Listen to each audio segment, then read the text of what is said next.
Aujourd'hui, sur le net, plusieurs acteurs majeurs du web dénoncent le scandale Prism aux États-Unis. Le sort de 11 personnes disparues au Mexique suscite l'inquiétude des internautes locaux.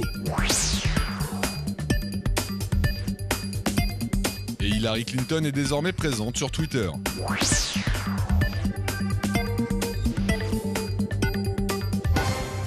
Alors que les révélations récentes sur Prism, le système de surveillance des communications internet et téléphoniques mis en place par la NSA et le FBI continue de provoquer de vives réactions sur la toile mondiale, plusieurs acteurs majeurs du web ont à leur tour décidé de monter au créneau pour exprimer leur colère.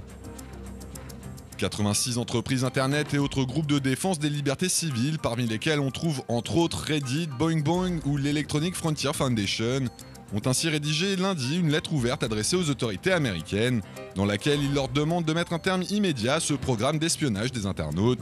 Un texte accompagné d'une pétition en ligne que les utilisateurs du web sont invités à signer pour pousser l'administration Obama à cesser sa surveillance d'Internet. De leur côté, les géants du web comme Google, Facebook ou Microsoft, qui sont accusés d'avoir collaboré avec les autorités aux États-Unis en leur fournissant des informations sur leurs utilisateurs, tentent également de faire amende honorable et ont pour cela publié des communiqués dans lesquels ils expliquent aux internautes qu'ils souhaitent, si le gouvernement les y autorise, se montrer plus transparents à l'avenir concernant les demandes de renseignements faites à leur sujet.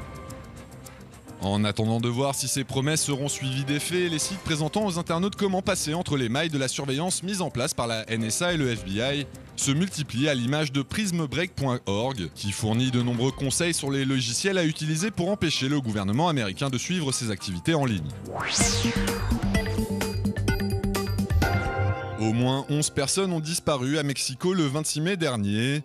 D'après les messages reçus par leurs proches, toutes se trouvaient dans un bar situé dans le quartier de la Zona Rosa de Mexico, un quartier connu pour ses boîtes de nuit et dans lequel les trafics de drogue sont monnaie courante. Une première version des faits livrée par les familles laisse penser qu'un enlèvement aurait été commis par un commando armé. Une version à laquelle n'adhère pas le procureur de Mexico. Rodolfo Rios a en effet déclaré que la police analysait les vidéos des caméras installées dans la rue où se trouve le bar et qu'il n'existait pour l'heure aucune preuve d'enlèvement. Une thèse qui a provoqué la colère d'une avocate qui qualifie via son compte Twitter de terrible la façon dont Rodolfo Rios traite l'affaire. De leur côté, les familles désespérées de ne pas voir revenir leurs enfants prennent d'assaut les réseaux sociaux et se mobilisent pour tenter de retrouver les disparus.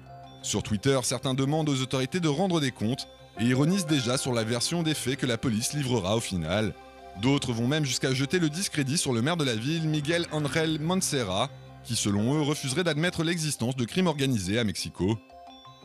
Pourtant, c'est un fait, depuis 2006, plus de 26 000 personnes ont officiellement été portées disparues dans le pays. Des chiffres effrayants qui ont poussé le procureur à annoncer via son site la création d'une unité spéciale pour lutter contre ce fléau.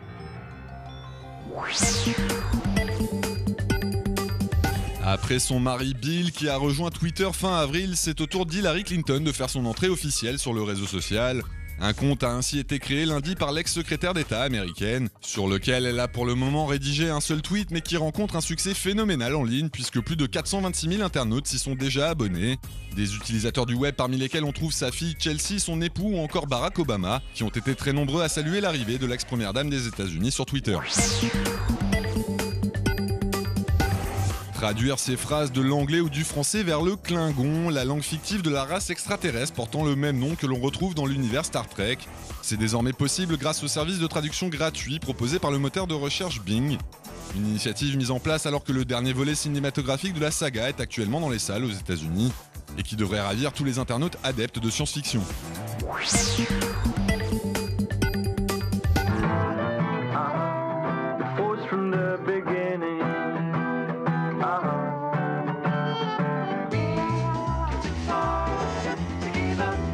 Imaginez ce qu'aurait donné Get Lucky, le dernier tube en date des Daft Punk, s'il avait été composé dans les années 30, 50 ou 80.